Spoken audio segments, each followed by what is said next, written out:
வந்து கமெண்ட்ல எல்லாரும் கேட்குறாங்க, நம்ம செம்பியன் குளத்தோட வேலை எப்படி போய்கிட்டு இருக்கு, இப்போ என்ன பண்ணிக்கிட்டு இருக்கோம் அப்படின்னு அப்டேட் பண்ணிட்டோன்னா.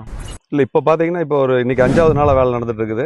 இப்போ பார்த்தீங்கன்னா இன்னைக்கு நம்ம சேவூர் ஊராட்சியிலேருந்து இந்த சைடு இந்த பகுதி, அதாவது சேவூர் இந்த பகுதியில் இருக்கிற குப்பைகள்லாம் நிறைய இது வரைக்கும் ஏகப்பட்ட குப்பைகளை வந்து இன்னைக்கு குளத்துக்குள்ளே கொட்டிட்டாங்க. இப்போ அந்த குப்பைகள் எல்லாம் முடிஞ்ச அளவுக்கு நம்ம எடுத்துட்டோம். அது மட்டும் இல்லாமல் இப்போ பார்த்தீங்கன்னா இந்த இடத்துல கரையே இல்லாமல் இருந்தது. இந்த இடத்துல வந்து அந்த சைடு மண் எடுத்துட்டு வந்து இந்த இடத்துல கரையை போட்டுருக்கிறவங்க கரையை போட்டு அந்த வாக்கிங் ட்ராக் போடலான்னு ஒரு ஐடியா இருந்தது. அந்த ஐடியா அதுக்கும் வந்து ஒரு வாக்கிங் ட்ராக் போறதுக்கு மண்ணை கொட்டிட்டு இருக்கிறவங்க இப்போ. அப்புறம் இந்த இடத்துல வந்து ஓரளவுக்கு மேடு பண்ணி இந்த இடத்துல வந்து குழந்தைங்க விளையாடுற மாதிரி ஒரு பார்க், எப்படி ஒரு குளத்துல வந்து நிறைய இடத்துல இன்னைக்கு கோயம்புத்தூர்ல எல்லாம் பார்த்தீங்கன்னா ஒரு பெரிய குளத்துல எல்லாம் பார்த்தீங்கன்னா பார்க் எல்லாம் அமைச்சிருக்காங்க. அந்த மாதிரி இங்க ஒரு பார்க் அமைச்சிட்டு அடுத்த கட்டமா இந்த டிச் தண்ணியை சுத்தம் பண்றதுக்கு உண்டான முயற்சியில் இறங்கலான்னு முடிவு பண்ணியிருக்காங்க. சார், அடுத்து நம்ம பண்ண போகிறது பார்க்குக்கான வேலை தொடங்க போகிறோம். ஆமாங்க, ஏரி போட்டு அந்த இடத்துல வந்து வாக்கிங் ட்ராக்கும் போடுறோம். அது போக இங்க இந்த இடத்துல வந்து ஒரு பார்க் ஒன்று அமைச்சு குழந்தைங்க விளையாடுற மாதிரி ஏற்பாடு பண்ணலாம்னு முடியும். தேங்க்ஸ். அடுத்த வந்து இன்னும் முடிச்சக்கப்புறம் அப்டேட் பண்ணுவோம் சார். Right, okay.